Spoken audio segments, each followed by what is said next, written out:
Nutrition can be the difference between a good performance and a great performance. And today I'm diving deep into the world of performance supplements, hopefully helping you get a bit of clarity on what actually works and what's just a waste of money. Food first is an approach I will always advocate for, especially for my athletes, but in the words of Graham Close, it's food first but not always food only. And in the 22 paper, Close and colleagues discuss the benefits of using a food-first approach, but also recognizing that there will be times where supplements can be beneficial. This could be to correct a medical deficiency, like consuming vitamin D, or where it's difficult to consume the required amount of nutrient through food only.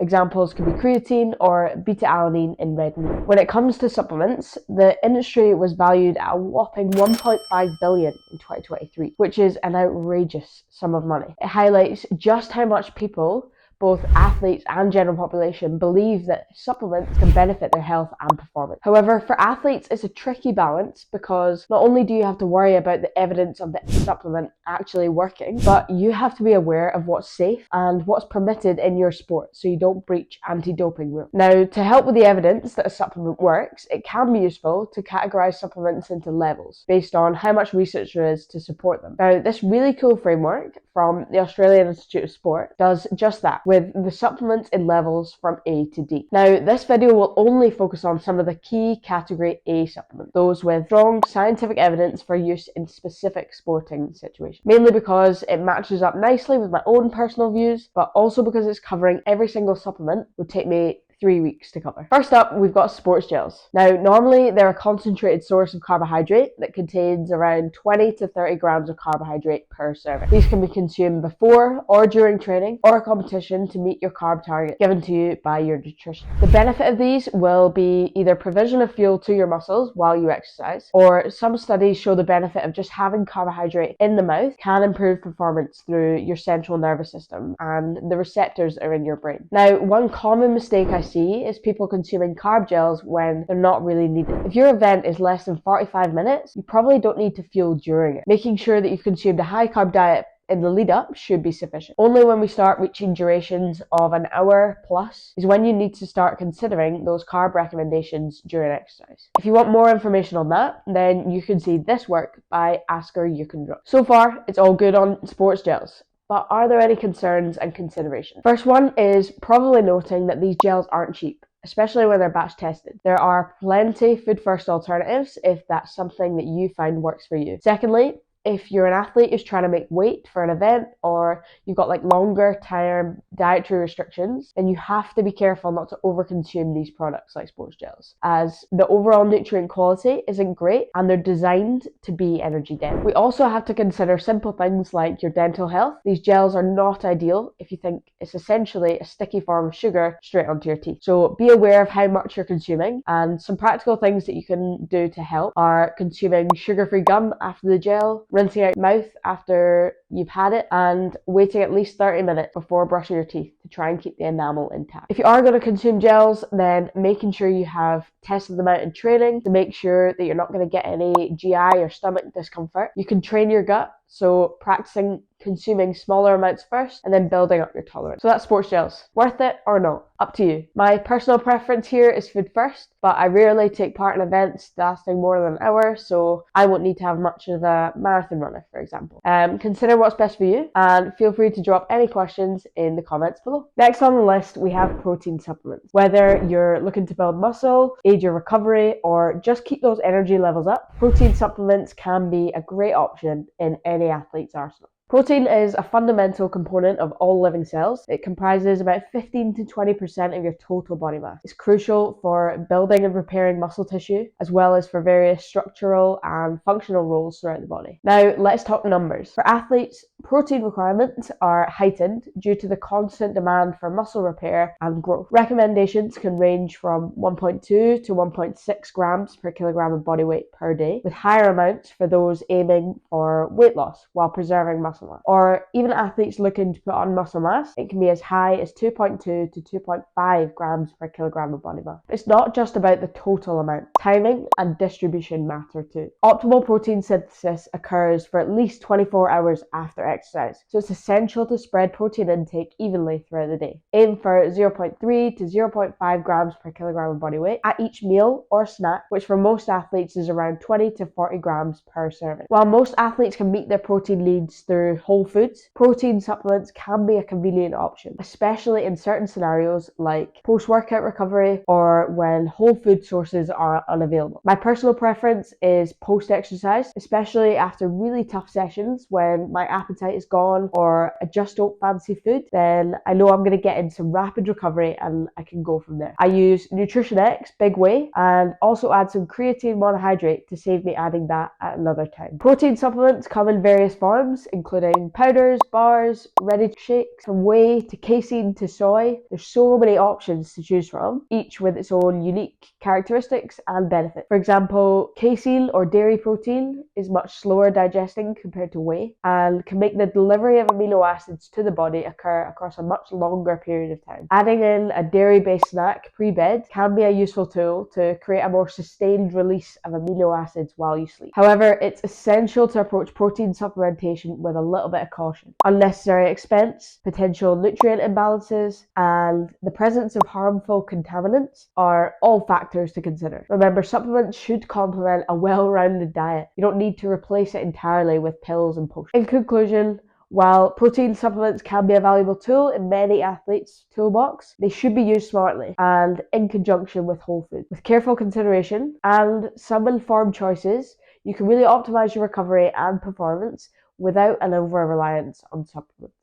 Next up is caffeine. It's a familiar stimulant found in many of our favourite beverages, but did you know it can also enhance athletic performance? Caffeine, which is found naturally in coffee, tea, and various other sources, is rapidly absorbed into the bloodstream, where it exerts its effects on the central nervous system. Now, this is through an antagonism of adenosine receptors. Caffeine reduces the perception of fatigue, allowing you to maintain optimal performance for longer duration. Some day-to-day examples of caffeine in foods include chocolate, which is between 5 and 50 milligrams, Diet Coke at 48 milligrams, and green tea, which can vary between 25 and 110 milligrams. Classic coffee is a great source of caffeine, and James Moorhan, my mentor and colleague, created a cool visual that shows just how varied caffeine content of popular coffee shops can be depending on what you order. And it's essential to be mindful of the caffeine content in these products, as excessive intake can have some pretty adverse effects. Studies have shown that even small doses of caffeine, around 2 to 3 milligrams per kilo of body weight, can significantly improve exercise capacity and performance.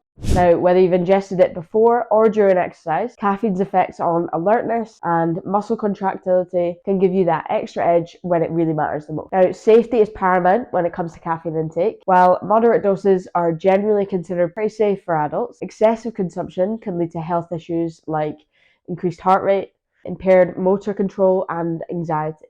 Pure or highly concentrated caffeine poses the greatest risk and should definitely be avoided. Best practice with caffeine. What are my top tips? Well, 1, you should approach caffeine supplementation especially with caution, starting with small doses and gradually increasing as you need. This allows your body time to adjust to the new effect, and it minimizes the risk of any weird side effects. 2 is know your tolerance. So every individual responds differently to caffeine. Some may be more sensitive to its effects, while others may require higher doses to even notice the benefits. Understanding your own tolerance level is absolutely key to finding the optimal dosage for your performance enhancement, but also your health. Now, this links back to my last point of starting low. The timing of caffeine intake can also significantly improve its effectiveness. So for most athletes, consuming caffeine approximately 30 to 60 minutes before exercise can maximize its performance enhancement effect. However, if you have something like Healthspan Elite gum, which has 85% absorption in like 10 to 15 minutes. So that might be the perfect pre-training or halftime boost. 4, Caffeine supplements come in various forms, so capsules, energy drinks, gels, bars, and experimenting with some of these different forms can really help you find the one that works best for your needs. For example, some athletes may prefer the convenience of energy gels, especially during long distance events, while others may opt for a caffeine gum for a more precise dosage control. Final tip is listen to your body. So pay attention to how your body responds when you ingest. If you experience nausea, anxiety, or palpitations, probably a sign that you're consuming too much or that caffeine just isn't the right fit for you. Always prioritize your well-being and don't ignore any obvious signs that it's just not for you. In conclusion, caffeine supplements can be a valuable tool for athletes, especially those seeking to enhance their performance. However, it's so essential that you use them responsibly. Consider your individual tolerance levels and the potential side effects. That being said, with some careful planning, a bit of moderation, caffeine can be a really safe and effective way to boost your performance. Beta-alanine next, and beta-alanine is a naturally occurring amino acid that plays a crucial role in increasing muscle carnosine levels. Now, this is complicated, but this compound, carnosine, discovered through groundbreaking research by a guy called Professor Roger Harris, has been shown to enhance high-intensity exercise performance. Now, you're probably thinking, why not just supplement with carnosine if that's what it increases? But unlike carnosine supplementation, which is quickly broken down in the body, beta-alanine directly contributes to the synthesis of muscle carnosine, which leads to its increased levels in the muscle. So what does it actually help with? Well, carnosine acts as a potent buffer. So it helps remove acids from muscle cells during intense exercise, which create fatigue. Now, this not only helps with fatigue resistance, but it also improves performance as a result. Even better, it serves as an antioxidant. So it protects the muscle tissue from oxidative stress, which we know is okay in some circumstances, but for the majority of the time, we want to reduce it. So how do you use it? Studies have shown that beta-alanine supplementation protocols, typically ranging from 3.2 to 6.4 grams per day for 4 to 24 weeks, can significantly increase the muscle carnosine levels. Now, this means that supplementation is required multiple times a day for at least 4 weeks to make sure that you've got enough stored carnosine in your muscle for it to actually have an effect. For optimal results, you want to consume beta-alanine with your main meals and your snacks throughout the day. Now, this approach not only reduces the risk of side effects like the tingles in your fingers and your whole body, but also enhances the muscle carnosine loading. An example might be splitting your 6.4 grams into 4 doses of 1600 milligrams and consuming it with breakfast, a snack, lunch, and then dinner. In summary, beta-alanine supplementation offers promising benefits for athletes who are looking to enhance their high-intensity exercise performance. Getting a basic understanding of the science behind beta-alanine and implementing evidence-based protocols can really help unlock your full potential and achieve peak performance. Another supplement closely linked to beta-alanine is sodium bicarbonate. Now, these two work together to increase your buffering capacity. Let's start by understanding what sodium bicarbonate is and how it works. So sodium bicarbonate, commonly known as baking soda, is a naturally occurring compound that plays a crucial role in buffering acidity in the body during intense exercise,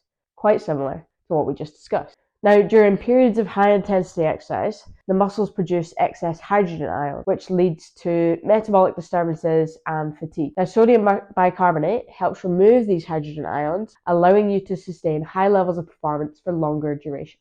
Numerous studies have shown that oral ingestion of sodium bicarbonate can lead to significant improvements in performance, particularly during high-intensity activities lasting like 1 to 10 minutes. Now, meta-analyses have reported approximate 2 to 3% enhancement in power, speed, and overall work capacity. Sodium bicarbonate supplementation is particularly effective for athletes competing in activities such as swimming, rowing, and middle distance running. It may also enhance aerobic adaptability and fatigue attenuation during interval training. Now, supplements are available in various forms, including powders, capsules, and tablets. And baking soda might be the most economical option, but many athletes find it disgusting. So they prefer more options like effervescent powders that they can dissolve in water. So for best results, you can consume 200 to 400 milligrams per kilogram of body body mass in around 2 to 3 hours before exercise with a small carbohydrate-rich meal. So for a 70-kilo athlete, that's 21 grams, assuming we go bang in the middle at 300 milligrams per kilo. Now, it's important to realize that this isn't a one-size-fits-all. So this can be hard to get right, and you may need to work with a nutritionist to make sure that you're minimizing GI or stomach distress and maximizing the performance benefit. So this can include things like making sure you're getting enough fluid in with the dose, drinking it slowly, and loading in enough time prior to exercise. Alternatively, you can opt for a chronic loading protocol, which will be a higher dose at 500 milligrams per kilo of body mass, split across the day for around 5 days prior to the event, including the day of the event. So you could go 100 milligrams times 5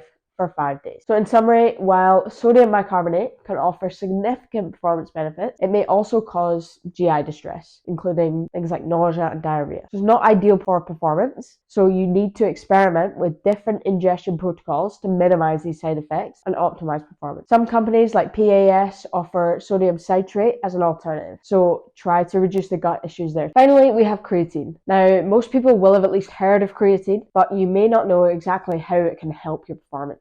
Creatine is a naturally occurring compound primarily found in animal muscle, and it plays a crucial role in providing energy for short bursts of intense exercise.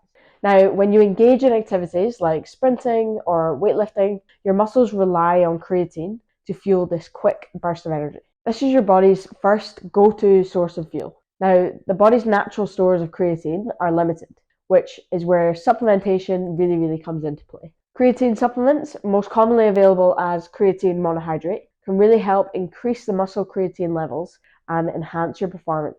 It's essential to choose creatine monohydrate as it's the most researched and the most effective form.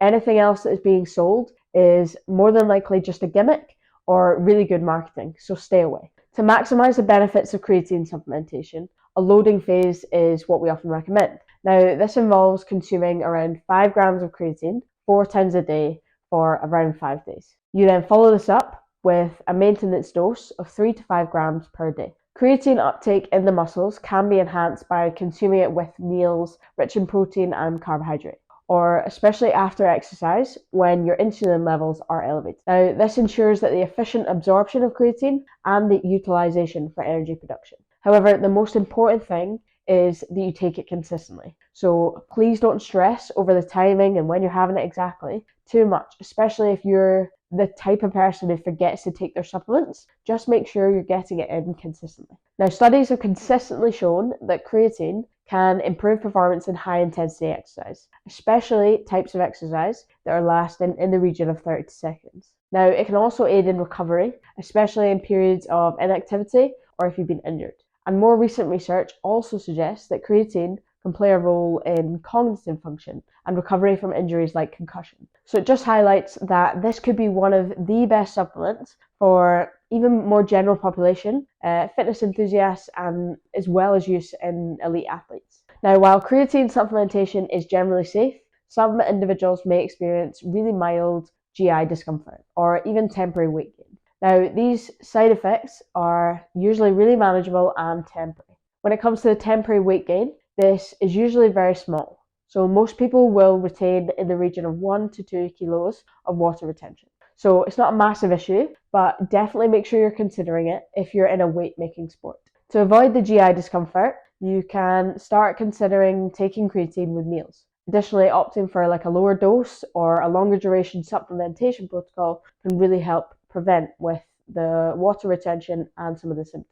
And there you have it. So this is the ultimate guide to some of the most effective and research-backed performance supplements out there. Remember to always consult with a qualified professional before adding any new supplements to your routine, and make sure you stick to those category A recommendations for maximum results.